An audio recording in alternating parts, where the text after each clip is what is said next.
नमस्कार। आज के इस खास विश्लेषण में हम एक बेहद दिलचस्प और जरूरी विषय पर बात करने वाले हैं। पैरों के पुराने दर्द और नसों की ब्लॉकेज के लिए एक पूरी तरह से प्राकृतिक और आयुर्वेदिक उपाय। बिना किसी देरी के सीधे मुद्दे पर आते हैं और समझते हैं कि कैसे घर में मिलने वाली बेहद साधारण सी चीजें पैरों की सूजन, जलन और दर्द जैसी गंभीर तकलीफों में जादू की तरह काम कर सकती हैं। चलिए जल्दी से देख लेते हैं कि आज के इस विश्लेषण में हम किन किन चीजों को कवर करेंगे। पहला, हम असली कारण की पहचान करेंगे। दूसरा, 3 चीजों वाला वो खास नुस्खा देखेंगे। तीसरा, सिकाई की पूरी प्रक्रिया समझेंगे। चौथा, विशेष समस्याओं के लिए कुछ अतिरिक्त चीजों पर बात करेंगे। और अंत में इसकी सीमाओं को समझना भी उतना ही जरूरी है। तो आइए शुरू करते हैं हमारे पहले भाग से, असली कारण की पहचान, अस्थायी राहत से आगे बढ़ें। अक्सर एक बहुत ही आम सवाल उठता है कि आखिर क्यों ये आम दर्द निवारक गोलियां पैरों के पुराने दर्द, झंझनाहट या सुन्नपन को हमेशा के लिए ठीक नहीं कर पाती। जवाब बड़ा सीधा सा है। स्रोत स्पष्ट करता है कि ये गोलियां बस कुछ समय के लिए दर्द का एहसास खत्म कर देती हैं, लेकिन वो उस अंदरूनी सुस्ती और ब्लड सर्कुलेशन की कमी को बिल्कुल ठीक नहीं करती, जो असल में इस पूरी तकलीफ की असली जड़ है। अब यहाँ एक बेहद गजब की बात सामने आती है। अगर हम प्राचीन आयुर्वेद और आज के आधुनिक विज्ञान की तुलना करें तो दोनों बिल्कुल एक ही निष्कर्ष पर पहुंचते हैं। आयुर्वेद इसे ठंड और तनाव के कारण वात दोष का बढ़ना कहता है और आधुनिक विज्ञान इसे पुअर माइक्रो सर्कुलेशन या नसों का ब्लॉक होना मानता है। मतलब नाम भले ही अलग अलग हों, लेकिन मूल समस्या बिल्कुल एक ही है। अब जरा रोजमर्रा की जिंदगी में दिखने वाले इन लक्षणों को देखिए, जो इसी खराब सर्कुलेशन की वजह से होते हैं। दिन भर की भागदौड़ के बाद पैरों का एकदम भारी हो जाना, रात को सोते समय तलवों में तेज जलन महसूस होना, टखनों में सूजन या सुबह सुबह होने वाली अकड़न, या फिर वो अजीब सा सुन्नपन जैसे पैरों में सुइयां चुभ रही हों। आज हम जिस उपाय की बात कर रहे हैं वो खास तौर पर इन्हीं समस्याओं को निशाना बनाता है। इसी के साथ आगे बढ़ते हैं भाग 2 की तरफ। 3 चीजों वाला नुस्खा, एक बेहद सरल और किफायती उपाय। इस पूरी थेरेपी की सबसे शानदार बात इसकी सादगी है। इसके लिए किसी महंगी चीज की जरूरत नहीं है, बस 3 मुख्य चीजें चाहिए। 3 से 4 लीटर पानी जो इतना गर्म हो जिसे आसानी से सहा जा सके, कपूर के 1-2 टुकड़े और आधा नींबू। बस यही वो बेजोड़ संयोजन है जो नसों को गहराई से आराम देने का काम करता है। लेकिन जरा रुकिए, यहाँ एक बात पर बहुत ज्यादा ध्यान देने की जरूरत है। हम बाजार में मिलने वाले किसी भी आम या सिंथेटिक कपूर की बात नहीं कर रहे हैं। स्रोत बहुत ही स्पष्ट रूप से भीमसेनी कपूर का इस्तेमाल करने की सलाह देता है।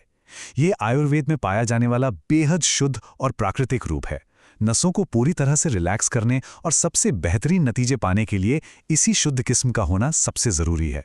खैर, यहाँ एक छोटी सी चेतावनी का ध्यान रखना भी जरूरी है। कभी कभी लगता है ना कि ज्यादा चीज डालने से ज्यादा फायदा होगा, लेकिन यहाँ ऐसा बिल्कुल नहीं करना है। कपूर की मात्रा सिर्फ 1 या 2 छोटे टुकड़ों तक ही सीमित रखनी है। अगर मात्रा ज्यादा हो गई तो त्वचा में खुजली या जलन हो सकती है, इसलिए सुरक्षा हमेशा सबसे ऊपर है। सुरक्षा का ध्यान रखने के बाद चलिए अब भाग 3 पर चलते हैं, सिकाई की प्रक्रिया, स्टेप बाय स्टेप निर्देश। तो इसे घर पर तैयार कैसे करना है? बड़ा ही आसान है। सबसे पहले एक छोटे टब में 3 से 4 लीटर सहने योग्य गर्म पानी लेना है। फिर उसमें उसी भीमसेनी कपूर को पीसकर अच्छी तरह से घोल देना है। इसके बाद उस पानी में आधा नींबू निचोड़ना है और बस दोनों पैरों को इस पानी में डालकर 10 से 15 मिनट तक शांति से बैठना है। ये 10 से 15 मिनट का समय बहुत ही क्रूशियल है, क्योंकि इसी दौरान नसें धीरे धीरे रिलैक्स होती हैं और खून का दौरा प्राकृतिक रूप से बढ़ने लगता है। अब सवाल आता है कि इसे कब और कितने दिन करना है। बेहतरीन और लंबे समय तक टिकने वाले नतीजों के लिए इसके रूटीन को समझना जरूरी है। शुरुआत के 1 से 10 दिनों तक इसे रोज रात को सोने से ठीक पहले करना है। फिर 11वें दिन से जब समस्या थोड़ी कंट्रोल में आ जाए तो इसे मेंटेन करने के लिए हफ्ते में सिर्फ 3 बार यानी 1 दिन छोड़कर इस्तेमाल किया जा सकता है। और हाँ, यहाँ एक बहुत ही कमाल की प्रो टिप भी है। सिकाई खत्म होने के ठीक बाद अगर पैरों के तलवों पर हल्के गर्म तिल के तेल की मालिश की जाए तो समझ लीजिए कि सोने पे सुहागा हो जाता है।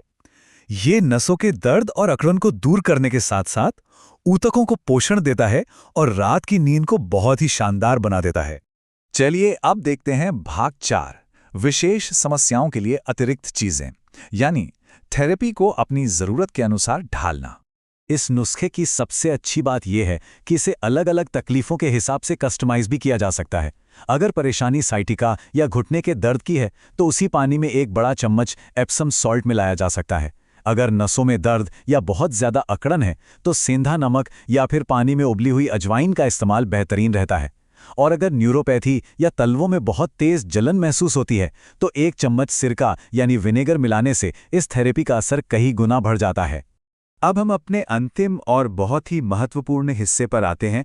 भाग 5, सीमाओं को समझना, यथार्थवादी उम्मीदें रखना।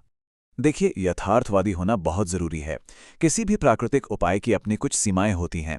ये सिकाई हल्की न्यूरोपैथी, खराब सर्कुलेशन, ठंड की वजह से होने वाली अकड़न या थके हुए पैरों को आराम देने में बेजोड़ है। लेकिन हमें ये समझना होगा कि ये किसी गंभीर संरचनात्मक क्षति जैसे कि L4, L5 डिस्क का खिसकना, ऑस्टियोआर्थराइटिस या लिगामेंट फटने जैसी समस्याओं को रातों रात जादुई तरीके से ठीक नहीं कर सकता।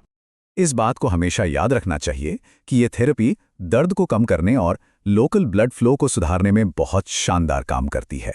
मांसपेशियों की ऐंठन भी इससे शांत होती है। लेकिन जो बुनियादी बीमारियां हैं, हड्डियों या रीढ़ की गंभीर समस्याएं हैं, उनके लिए पेशेवर डॉक्टरों से मेडिकल इलाज और सही जांच करवाना ही सबसे सही कदम है। प्राकृतिक उपचार हमेशा आधुनिक चिकित्सा के पूरक होते हैं, उसके विकल्प नहीं। तो इस पूरे विश्लेषण के बाद एक बहुत ही अहम सवाल सामने आता है। क्या अब सिर्फ दर्द को दबाने वाली अस्थायी गोलियों पर निर्भर रहने के बजाय समस्या की असली जड़ यानी शरीर के प्राकृतिक माइक्रो सर्कुलेशन को सुधारने पर ध्यान देना ज्यादा समझदारी नहीं है? अपनी रोजमर्रा की सेहत के प्रति इस नए नजरिए पर विचार जरूर कीजिएगा। आज के इस विश्लेषण में हमारे साथ बने रहने के लिए बहुत बहुत धन्यवाद।